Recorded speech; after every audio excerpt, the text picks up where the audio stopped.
Saudações para todos, saudações demais, é alvo na mira e continuando essa série que eu estou fazendo aqui sobre doenças e vírus que são transmitidos pelo mosquito Aedes aegypti, parte 4 e penúltima é sobre a febre amarela. Tá devagar, mas um dia eu acabo esse troço. Dessa vez bem mais simples, bem mais rápido. Então, primeiro sobre o vírus da febre amarela, para começar. Assim como o vírus que causa o Zika, o vírus Zika, e os vírus da dengue, de novo, é um vírus gerado por artrópodes, tá? É um arbovírus, gerado por artrópodes no sentido de que você adquire ele sendo transmitido por um artrópode, no caso aqui a picada dos mosquitos, né? De novo, esse vírus também pertence a essa família, Flaviviridae, o Zika e os da dengue, esses são dessa família, Flaviviridae. O genoma desses vírus é um RNA de cadeia simples, esse SS aqui é single strand, e positivo, ou seja, funciona como RNA mensageiro dentro das células. Esses vírus, eles infectam, mesma coisa que vocês já viram, se vocês viram as outras aulas, infectam naturalmente primatas não humanos de florestas tropicais, ou seja, macacos. Tá? Isso é que eles ficam infectando lá nas florestas. Os mosquitos picam os macacos e ou transmitem os vírus para eles, ou ao picar macacos infectados, adquirem os vírus e assim sucessivamente. O vírus da febre amarela, então, ele pode ser transmitido pelo nosso amiguinho aqui, o Aedes aegypti, mas também pode ser transmitido por esses outros mosquitos desses gêneros, hemagogos e salbetes, ambos silvestres, ou seja, dificilmente você vai vê-los na cidade, pelo menos por enquanto.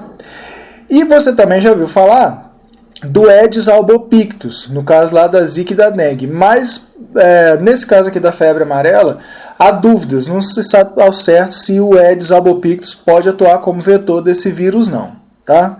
Então primordialmente é Aedes aegypti aqui no caso. E de curiosidade, não vou tocar em muitos assuntos históricos e não sei mais o que, não acho que seja muito interessante para esse caso. Foi o primeiro vírus que foi isolado, vírus que infecta humanos. Isso em 1927. Então, uma pessoa lá com doença foi isolado o vírus a partir dela. Então aqui nessa figura está a microscopia eletrônica de transmissão e partículas virais aqui. Tá? Esse é um vírus envelopado, tem um envelope membranoso em volta dele, em volta do capsídeo. Mesma figura de sempre. Aqui estão os mosquitos, a fêmea que pica e o macho, você já sabe que ele se alimenta de soluções açucaradas de plantas, néctar e afins. Tá? Então a fêmea que pica. Preferencialmente ao dia, mas isso está mudando. E também o mosquito que voa baixo, então pica na perna, por exemplo. Aqui o ciclo infeccioso, então assim, na esquerda tem-se aqui o ciclo selvático ou enzoótico. Lá no caso os mosquitos ficam picando macacos e infectando e sendo infectado, né, pelos macacos. E caso alguém aventureiro for lá para o meio do mato, para a selva, pode vir a ser picado por um mosquito infectado. Tá? Vamos supor, o mosquito não estava infectado, picou o macaco, adquiriu o vírus, ao picar o humano lá, bisbilhoteiro, digamos assim, ou não, né? Ele infecta o humano. E aí outros mosquitos na cidade picam o humano infectado e transmitem para outros e assim por diante. Então, só lembrar, se o mosquito estiver infectado pelo vírus, quando ele pica um macaco ou um humano, ele transmite o vírus para o macaco ou para o humano. É o transmissor, é o vetor do vírus. Caso ele não esteja infectado e pique um macaco ou um humano que esteja infectado, ele adquire o vírus a partir daí, tá? Do humano ou do macaco. Nessa figura se mostra uma previsão global. Isso aqui é onde se encontra o Aedes aegypti. No caso, essa figura é de 2015. Então você vê que é um vírus de regiões tropicais e mais ou menos em alguns lugares aí subtropical. Tipo você vê aqui no sul dos Estados Unidos e tal. Então é onde se encontra o mosquito. E aqui nessa figura, pintado desse amarelo bem laranja, é onde se encontra a doença, primordialmente, tá? A febre amarela. Então os dois locais onde se encontram em maior frequência são aqui na América do Sul, em grande parte aqui do Brasil, você vê. Recomenda-se que caso uma pessoa, vamos supor aí, um francês, venha viajar aqui para o Brasil, que ele tome a vacina contra a febre amarela, ou caso vá para a África, idem. Então essas regiões laranjas aqui é onde é mais intenso, mais frequente. E essas regiões mais esverdeadas, menos frequentes. Então, de qualquer forma, onde se encontra essa doença mais frequentemente é na América do Sul e na África. Agora, na Ásia já nem tanto. Muito raro, mais quando alguém vai para lá. De curiosidade também, você pode já ter ouvido falar sobre isso, eu até tinha ficado meio na dúvida, mas para esclarecer. O que não se registra mais em termos de casos de febre amarela no Brasil desde 1942 são os casos de febre amarela urbana. Tá? Você pegar na cidade. Isso por quê? Por causa das campanhas de vacinação e por conta das campanhas de combate ao mosquito. No caso da febre amarela, praticamente se conseguiu eliminar. Agora, ainda há no Brasil casos de contaminação, mas aí no caso é da febre amarela silvestre. Foi o caso mencionado. O cara vai lá para o meio do mato, lá ele é picado pelo mosquito. Tá? Então, aí, inclusive, é o caso de pessoas que não são vacinadas. Pessoa que mora em área rural ou, sei lá, índio, esse tipo de gente que não foi vacinado. Tá? Eu estou falando desse tipo de gente, não estou discriminando não, tá? Por favor. Essas pessoas que moram nesses locais. Pronto, vou falar mais bonitinho, porque senão a galera vai falar que eu sou opressor. Por ano, a Organização Mundial de Saúde estima que no mundo 200 mil pessoas sejam acometidas por essa doença, tá? Muita gente por ano, e 90% dos casos ocorrem na África. Então, como eu já tinha mencionado, na Ásia é raro, mas recentemente eu vi um artigo dizendo que foi detectado na China a febre amarela, mas foi por causa de um cara que saiu da África, se não me engano, contaminado, ele levou para lá, mas não houve nada demais não. Enfim. Ainda sobre vírus, que células eles infectam? Nos mosquitos, após ser ingerido e tudo mais, ele vai infectando algumas células, mas ele termina aqui, nas células das glândulas salivares dos mosquitos. Já nos humanos, eles infectam um monte de células do sistema imunitário, monócitos, macrófagos e células dendríticas, mas também infectam células do fígado, o hepatócito, que é uma célula multifuncional lá do fígado. Como já tinha mencionado, o mosquito que está infectado, ele transmite ou adquire... o mosquito infectado, ele transmite o vírus ao picar o animal. Pode adquirir também, mas a ideia aqui é de que se ele não estiver infectado, ele adquire também ao picar um animal. Então, esse negócio ficou meio mal escrito aqui. Deixa eu tirar isso aqui. Bom, além disso, os mosquitos também podem adquirir o vírus via transmissão vertical, ou seja, os filhotes lá da mosquita podem adquirir também o vírus. No que diz respeito aos sintomas, em termos de prova, muito do que se cobra é com relação a sintomas. Agora eu sempre deixo claro isso em qualquer aula que eu gravar, sintomas de doenças são coisas que se sobrepõem muito. Eu mesmo detesto cobrar coisas de doenças e acho que biólogo não tem preparação nenhuma para ficar falando muito sobre isso. Mas, enfim, o que se encontra basicamente nos livros. A febre amarela é uma doença febril e causa hemorragias, tá? Sangramentos. Então assim, vamos supor, o cara vai ser picado hoje, menino aqui, coitado. Os sintomas iniciais vão aparecer mais ou menos de 3 a 6 dias depois, que são febre alta, né, febre amarela, então tem febre, dores de cabeça, dores musculares nas costas, então assim, febre, dores, você vê que são sintomas também de zika e de dengue. Náuseas e vômito, idem, perda de apetite, todos os sintomas eles se sobrepõem bastante. Então, de 3 a 6 dias depois a pessoa vai apresentar esses sintomas aí. Agora, passados uns 3 ou 4 dias desse estágio em que se apresenta aqueles sintomas, mais ou menos 85% das pessoas melhoram, a maioria melhora, né? O sistema imunitário consegue combater o vírus. Mas para as 15% restantes, aproximadamente 15% restantes, ao invés de melhorar, a doença vai piorar. E aí vão surgir outros sintomas, dentre os quais sintomas piores um pouco, tá? A icterícia, que é aí que dá o nome da doença de febre amarela. Essa icterícia, inclusive, ela é em parte causada por conta de falha renal e dano hepático. Tá? Primordialmente, o destaque aqui é por dano às células hepáticas, os hepatócitos. E também pode haver sangramentos, né? A doença é hemorrágica, na boca, nariz, nos olhos, estômago. Então, bem mais pesados esses sintomas aqui. Do total de pessoas infectadas, o estimado é que 3% morre por conta da doença. Tá? 3% das pessoas, se 100 forem infectadas, espera-se que 3 morram. Vou falar um pouquinho mais sobre essa tal dessa icterícia, tendo em vista que é o sintoma principal, e eu não vejo muito falar sobre icterícia em canto nenhum no ensino médio. De qualquer forma, o que é essa icterícia? É uma condição na qual a pele e também a esclera, que é essa parte branca aqui dos olhos, ela fica mais amarelada. Essa figura que eu peguei aqui, isso aqui é exagerado. Pegaram e tiraram a foto de alguém e passaram um filtro aí de Photoshop para deixar o cara amarelado. Tá? Mas fica amarelado, a pele e a esclera da pessoa. dos olhos aqui da pessoa.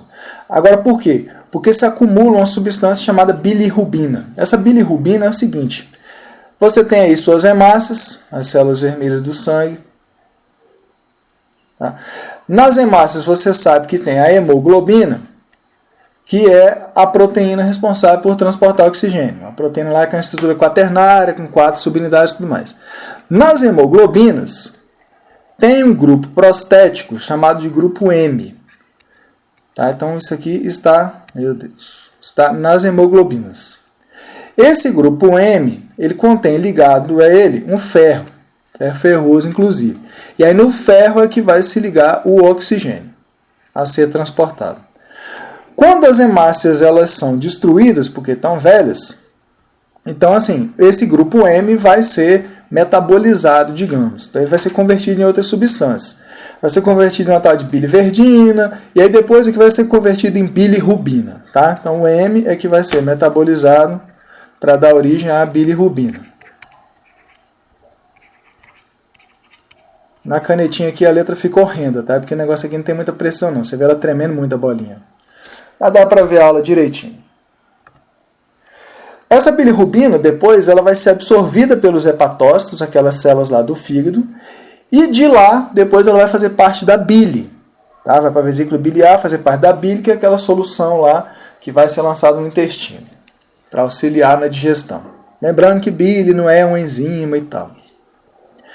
Agora, qual que é o negócio da febre amarela? No caso da febre amarela, o problema é que os vírus, como eles conseguem infectar os hepatócitos, eles destroem os hepatócitos e aí acontece que a quantidade de bilirrubina liberada para o sangue é maior. Então, como se libera mais bilirrubina para o sangue, aumenta a concentração de bilirrubina e parte dessa bilirrubina vai ser depositada na pele e na esclera dos olhos.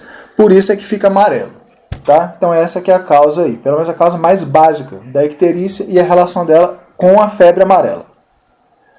Bom, continuando então sobre a febre amarela, no que tange ao diagnóstico, você vai lá no médico, e o médico vai querer saber se você tem febre amarela, por exemplo. Então, como é que se diagnostica?